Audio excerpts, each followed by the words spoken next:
Hi everyone, welcome to Eco Learning Classes. This is Professor Geeta Mahesh.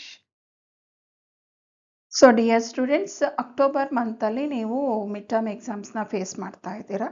Okay, so ಆ mid term ಎಕ್ಸಾಮ್ಗೋಸ್ಕರ ಈ ವಿಡಿಯೋನ ನಾನು ಇಲ್ಲಿ ರೆಡಿ ಮಾಡ್ಕೊಂಡು ತೊಗೊಂಡು ಬಂದಿದ್ದೇನೆ. ಕೆಲವೊಂದು ಡಿಸ್ಟ್ರಿಕ್ಟಲ್ಲಿ ಏನಾಗಿದೆ ಅಂದರೆ 6 ಚಾಪ್ಟರ್ಸ್ ಮಿಡ್ ಟರ್ಮ್ ಪೋರ್ಷನ್ಸ್ ಮಾಡ್ಕೊಂಡಿದ್ದಾರೆ ಎಕನಾಮಿಕ್ಸಲ್ಲಿ.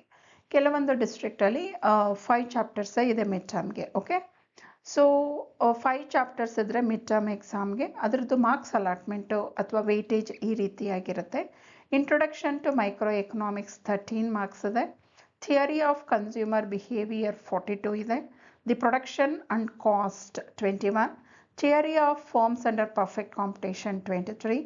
ಮಾರ್ಕೆಟ್ ಈಕ್ವಿಲಿಬ್ರಿಯಮ್ 22 ಇದೆ. ಸೊ ಟೋಟಲ್ ಮಾರ್ಕ್ಸ್ ಬಂದು including choice 121 ಮಾರ್ಕ್ಸ್ಗಿರುತ್ತೆ.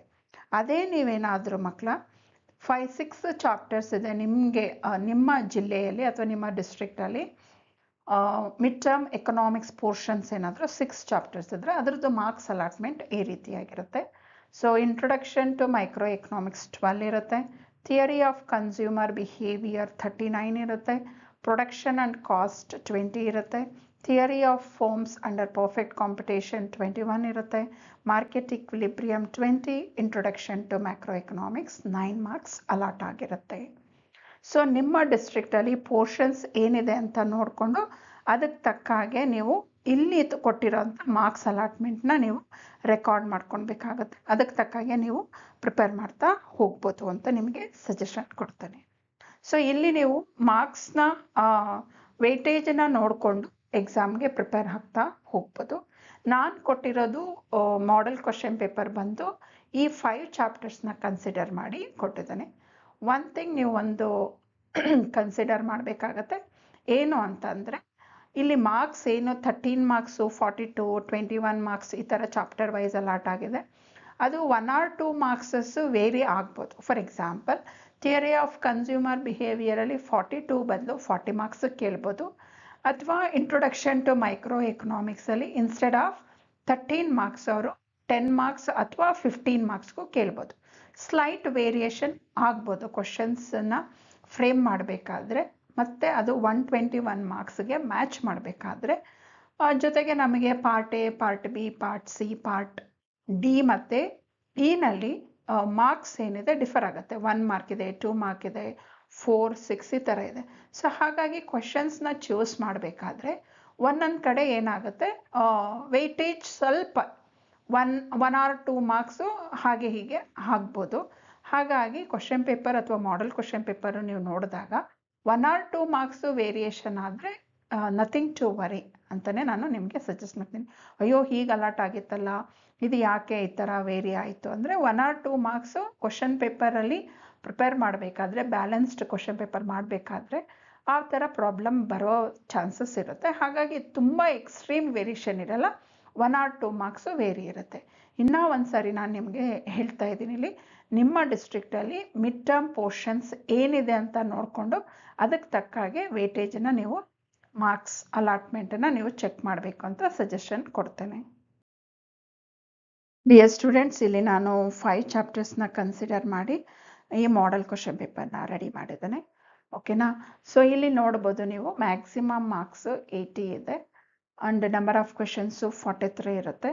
So first part ಏನಲ್ಲಿ ನಿಮಗೆ ಮಲ್ಟಿಪಲ್ ಚಾಯ್ಸ್ ಸಿಗುತ್ತೆ. ಸೊ ನೋಡ್ಕೊಳ್ಬೋದು ಮಲ್ಟಿಪಲ್ ಚಾಯ್ಸ್ ಕ್ವಶನ್ಸು. ಸೊ ಇಲ್ಲಿ ನಾನು ಇದಕ್ಕೆ ಆನ್ಸರ್ ಮಾಡಲಿಕ್ಕೆ ಹೋಗೋದಿಲ್ಲ, ಇದು just a model question paper, you need to practise. Okay, ಒಂದು ಸಾರಿ ನೀವು ಕಂಪ್ಲೀಟ್ ಪೋರ್ಷನ್ಸ್ ಪ್ರಿಪೇರ್ ಆದಮೇಲೆ ನೀವು ಚೆಕ್ಔಟ್ ಮಾಡ್ಬೋದು. ಸೊ ಚೆಕ್ಔಟ್ ಮಾಡಿ ನೀವು ಇದನ್ನು ಕ್ರಾಸ್ ಚೆಕ್ ಮಾಡ್ಬೋದು, ಆನ್ಸರ್ಸ್ ಕರೆಕ್ಟ್ ಇದೆಯಾ ಇಲ್ವಾ ಅಂತ ಹೇಳಿ. ಸೊ ಫಿಲ್ ಇನ್ ದಿ ಬ್ಲ್ಯಾಂಕ್ಸ್ಗೆ ಆನ್ಸರ್ಸ್ ಕೊಟ್ಟಿರ್ತಾರೆ. ಸೊ ಅದರಿಂದ ನೀವು ಚೂಸ್ ಮಾಡಬೇಕಾಗತ್ತೆ. ಮ್ಯಾಚ್ ದಿ ಫಾಲೋಯಿಂಗ್ ಇರುತ್ತೆ. ಸೊ ಈ 5 ಏನಿದೆ ನಿಮಗೆ 5 ಮಾರ್ಕ್ಸ್ ಏನಿದೆ, 3 ಮೇನ್ಸಲ್ಲಿ ಏನು ಬರುತ್ತೆ ನೀವು ನೋಡ್ಬೋದು. ಒಂದು ಬಂದು MCQ ಇರುತ್ತೆ, fill in the blanks, match the following. So ಈ 5 ಚಾಪ್ಟರಲ್ಲಿ fill in the blanks, match the following, MCQ ಕಲ್ತಿದ್ದೆ ಆದರೆ 15 ಮಾರ್ಕ್ಸ್ ನಿಮ್ಮ ಕೈಯಲ್ಲಿದೆ ಅಂತಲೇ ನಾನು ಸಜೆಸ್ಟ್ ಮಾಡ್ತೀನಿ. ಸೊ ಹಾಗಾಗಿ ದಯವಿಟ್ಟು ಇದನ್ನು ನೀವು ಪ್ರಾಪರಾಗಿ ಪ್ರಿಪೇರ್ ಆಗಿ ಅಂತ ಹೇಳ್ತೇನೆ. ಸೊ ನೆಕ್ಸ್ಟ್ ಫೋರ್ತ್ ಮೇಯ್ನಲ್ಲಿ ನೀವು 1 ಮಾರ್ಕ್ ಕ್ವೆಶನ್ಸ್ ನೋಡ್ಬೋದು. 1 ಮಾರ್ಕ್ ಕ್ವೆಶನ್ಸ್ ಸ್ವಲ್ಪ ನೀವು ಸ್ಟ್ರಗಲ್ ಮಾಡಬೇಕಾಗತ್ತೆ, ಯಾಕಂದರೆ ಯಾವ ಕ್ವೆಶನ್ ಕೇಳ್ತಾರೆ ಮತ್ತು ಅದನ್ನು ನೀವು ಕಂಪ್ಲೀಟಾಗಿ ಎಲ್ಲ ಚಾಪ್ಟರ್ಸಿಂದನೂ ಪ್ರಿಪೇರ್ ಆಗಿದ್ದರೆ ನಿಮಗೆ ಈಸಿ ಆಗುತ್ತೆ. ಸೊ ಹಾಗಾಗಿ 1 ಮಾರ್ಕ್ ಕಡೆ ಗಮನ ಕೊಡಿ, ಸ್ವಲ್ಪ ವರ್ಕ್ ಮಾಡಿ. ಇನ್ನು 2 ಮಾರ್ಕ್ ಕ್ವೆಶನ್ಸ್ ನೋಡಿದಾದರೆ ಮಕ್ಕಳ, ಇಲ್ಲಿ ನೀವು 6 ಕ್ವೆಶನ್ಸ್ ಮಾತ್ರ ಅಟೆಂಡ್ ಮಾಡಬೇಕಾಗಿರುತ್ತೆ. ಸೊ ಹಾಗಾಗಿ 2 ಮಾರ್ಕ್ ಕ್ವೆಶನ್ಸ್ನ ನೀವು ಪ್ರಿಪೇರ್ ಆಗಿ, ಅದರಲ್ಲೂ ಸೆಕೆಂಡ್ ಚಾಪ್ಟರ್ ಏನಿದೆ ಅಲ್ಲಿ ನಿಮಗೆ 3 ಕ್ವೆಶನ್ಸ್ ಕೇಳೋಂಥ ಚಾನ್ಸಸ್ ಜಾಸ್ತಿ ಇರುತ್ತೆ. ಸೊ ಒಟ್ಟು ಅಟೆಂಡ್ ಮಾಡಬೇಕಾಗಿರೋದು 6. 6ಅಲ್ಲಿ 3 ಕ್ವೆಶನ್ಸ್ ಸೆಕೆಂಡ್ ಚಾಪ್ಟರಿಂದನೇ ಬಂದುಬಿಡುತ್ತೆ ಅಂತಂದರೆ ನೋಡಿ ಹೌ ಈಸಿ ಟು ಸ್ಕೋರ್ ಅಲ್ವಾ. ಸೊ ಸೆಕೆಂಡ್ ಚಾಪ್ಟರ್ನ ಮಾತ್ರ ಯಾವುದೇ ಕಾರಣಕ್ಕೂ ನೀವು ನೆಗ್ಲೆಕ್ಟ್ ಮಾಡದೆ ಎಲ್ಲ ಕ್ವೆಶನ್ಸ್ನೂ ಪ್ರಿಪೇರ್ ಆಗಿ ಅಂತ ಸಜೆಷನ್ ಕೊಡ್ತಾನೆ. ಇನ್ನು ನೀವು ಪಾರ್ಟ್ ಸಿ ಅಂತ ಬಂದಾಗೂ ಅಷ್ಟೇ 2 ಕ್ವೆಶನ್ಸ್ ಬಂದು ಸೆಕೆಂಡ್ ಚಾಪ್ಟರಿಂದ ಕೇಳ್ತಾರೆ. ಫಸ್ಟ್ ಚಾಪ್ಟರಿಂದನೂ 2 ಕ್ವೆಶನ್ಸ್ ಇರುತ್ತೆ. ಇಲ್ಲಿ 4 ಮಾರ್ಕ್ ಕ್ವೆಶನ್ ಹೆಂಗಾಗುತ್ತೆ ಅಂದರೆ ಪ್ರಾಕ್ಟಿಕಲ್ ಓರಿಯೆಂಟೆಡ್ ಕ್ವೆಶನ್ಸ್ ಮೇಲೆ ಸ್ವಲ್ಪ ವೇರಿ ಮಾಡಿಬಿಡ್ತಾರೆ. ಈಗ ಪ್ರಾಕ್ಟಿಕಲ್ ಓರಿಯೆಂಟೆಡ್ ಕ್ವೆಶನ್ಸ್ ಬಂದು ನಿಮಗೆ ಸೆಕೆಂಡ್ ಚಾಪ್ಟರಲ್ಲಿ 3rd, 4th, 5th ಚಾಪ್ಟರಲ್ಲಿ ಇದೆ, ಕರೆಕ್ಟ್ ಅಲ್ವಾ.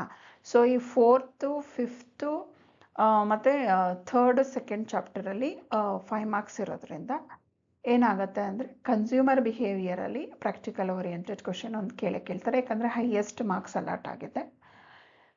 ಇನ್ನೊಂದು ಬಂದು ನೋಡಿದ್ದೆ ಆದರೆ ನೀವು 4 ಮಾರ್ಕ್ಸ್ದು 2 ಅವನು ಕೇಳಲೇಬೇಕಾಗತ್ತೆ, 6 ಮಾರ್ಕ್ಸ್ದು 2 ಕೇಳಬೇಕಾಗತ್ತೆ, ಅಂದರೆ ಹೈಯೆಸ್ಟ್ ಮಾರ್ಕ್ಸ್ ಅಲಾಟ್ ಆಗಿರೋದ್ರಿಂದ.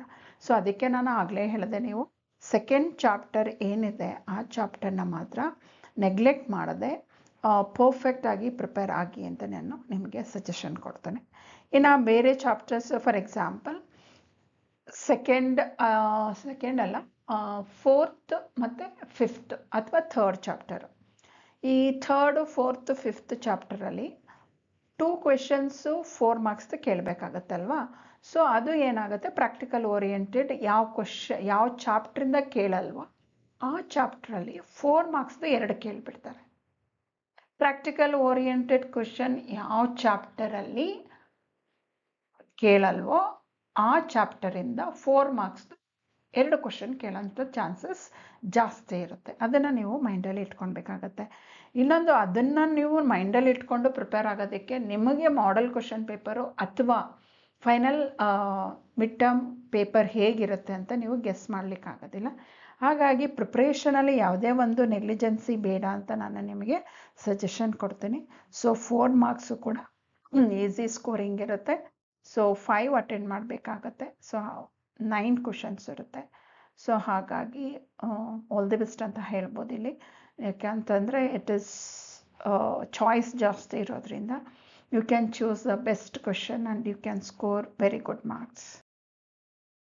ಸೊ ಇನ್ನು 6 ಮಾರ್ಕ್ ಕ್ವೆಶನ್ಸ್ ಅಂತ ನೋಡಿದೆ ಆದರೆ ಮಕ್ಕಳ, ಇಲ್ಲಿ ನೋಡಿ ಸೆಕೆಂಡ್ ಚಾಪ್ಟರಿಂದ 2 ಕ್ವೆಶನ್ ಅವರು ಕೇಳಲೇಬೇಕಾಗತ್ತೆ.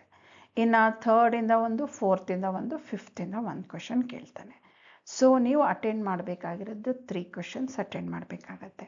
ಸೊ ಹಾಗಾಗಿ ಸೆಕೆಂಡ್ ಚಾಪ್ಟರ್ನ ಎಲ್ಲ ಕ್ವೆಶನ್ಸನ್ನು ನೀವೇ ಚೂಸ್ ಮಾಡೋಕ್ಕೆ ಹೋಗಬೇಡಿ. ಇದು ಇಂಪಾರ್ಟೆಂಟು, ಇದರಲ್ಲಿ 4 ಕ್ವೆಶನ್ ಇದೆ, 4 ಇಂಪಾರ್ಟೆಂಟ್ ಕ್ವೆಶನ್ಸ್ ಇದೆ, ಅದು 4 ಕಲ್ತ್ಕೊಂಡು ಬಿಡೋಣ, ಇನ್ನು ಉಳಿದಿದ್ದೆಲ್ಲ ಬಿಡೋಣ ಅಂತ ನೀವು ಚೂಸ್ ಮಾಡೋಗಿಲ್ಲ.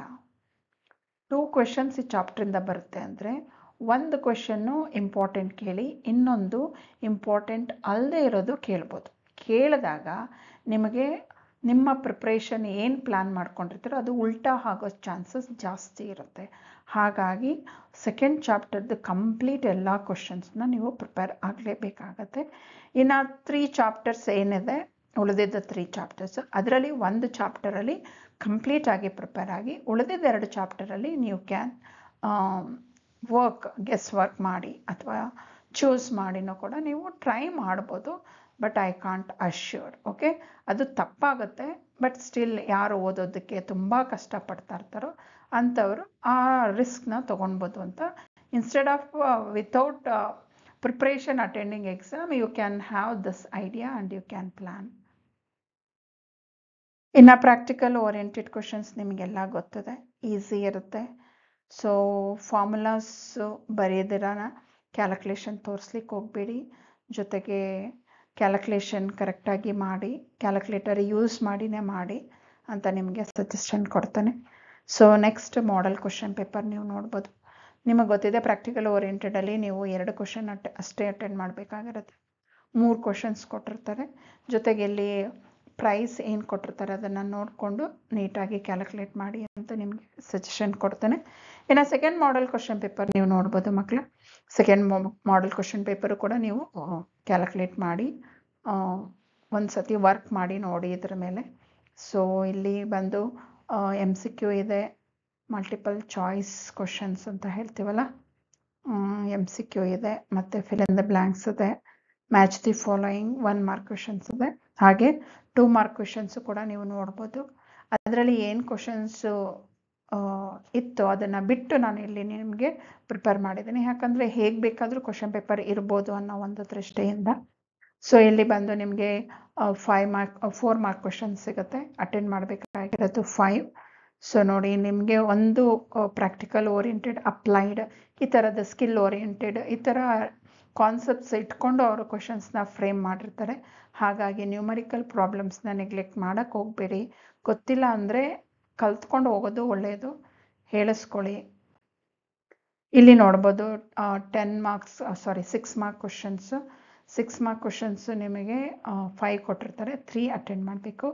ಎಗೇನ್ ರಿಪೀಟ್ ಮಾಡ್ತಾ ಇದ್ದೀನಿ, ಕ್ವಶನ್ಸ್ನ ಚೂಸ್ ಮಾಡಬೇಕಾದ್ರೆ ಕೇರ್ಫುಲ್ಲಾಗಿ ಚೂಸ್ ಮಾಡಿ, ಹೈ ಸ್ಕೋರಿಂಗ್ ಏನಿರುತ್ತೋ ಆ ಥರ ಕ್ವಶನ್ಸ್ನ ಚೂಸ್ ಮಾಡಿ ಅಂತ ಹೇಳ್ತೇನೆ.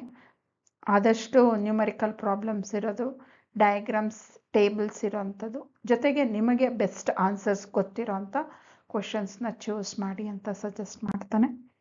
ಇನ್ನು ಪ್ರಾಕ್ಟಿಕಲ್ ಓರಿಯೆಂಟೆಡ್ ಕ್ವಶನು ನೀವು ನೋಡ್ಬೋದು ಇಲ್ಲಿ. So last the previous model question paper ಅಂದರೆ ಮಾಡೆಲ್ ಕ್ವಶನ್ ಪೇಪರ್ 1ನಲ್ಲಿ ನಾನು ಏನು ಕೇಳಿದ್ದೆ, ಇಲ್ಲಿ ಸ್ಲೈಡ್ ಚೇಂಜಸ್ ತಂದಿದ್ದೇನೆ, ನೀವು ನೋಡ್ಬೋದು. ರೆವಿನ್ಯೂ ಬದಲು ನಾನು ಇಲ್ಲಿ ಏನು ಮಾಡಿದ್ದೀನಿ, quantity demand, quantity supply related question 5th chapter market ಈಕ್ವಿಲಿಬ್ರಿಯಮ್ದ ತೊಗೊಂಡಿದ್ದೀನಿ. ಸೊ ಹೀಗೆ ಚೇಂಜ್ ಮಾಡ್ಬೋದು ಕ್ವಶನ್ಸ್ ಅವರು. ಹಾಗಾಗಿ ನೀವು ಪ್ರಿಪ್ರೇಷನ್ ಏನಿದೆ, ಪ್ರಿಪೇರ್ ಆಗಬೇಕಾದ್ರೆ ದಯವಿಟ್ಟು ಚೂಸ್ ಮಾಡಿ ಕ್ವಶನ್ಸ್ನ ಪ್ರಿಪೇರ್ ಆಗಬೇಡಿ. ಆದಷ್ಟು ಎಲ್ಲ ಕ್ವಶನ್ಸ್ನು ಕವರ್ ಆಗೋ ರೀತಿಯಲ್ಲೇ ಪ್ರಿಪೇರ್ ಆಗಿ ಅಂತ ಸಜೆಷನ್ ಕೊಡ್ತೇನೆ ನಿಮಗೆ. ನಿಮಗೇನಾದರೂ ಡೌಟ್ಸ್ ಇದ್ದರೆ definitely I am ready to help you out. Okay, ಬೇಕಂದರೆ ಲೈವ್ ಕ್ಲಾಸಸ್ ಕೂಡ ನಡೆಸ್ಕೊಡ್ತೇನೆ, ಬಟ್ ನನಗೆ ರಿಕ್ವೈರ್ಡ್ ನಂಬರ್ ಆಫ್ ಸ್ಟೂಡೆಂಟ್ಸ್ ಬೇಕಾಗುತ್ತೆ. ಸೊ ಹಾಗಾಗಿ I will respond to you people. You can ask me anything related to economics. Thank you so much. Dear students, if you like, please like, share and subscribe to my channel. Thank you so much.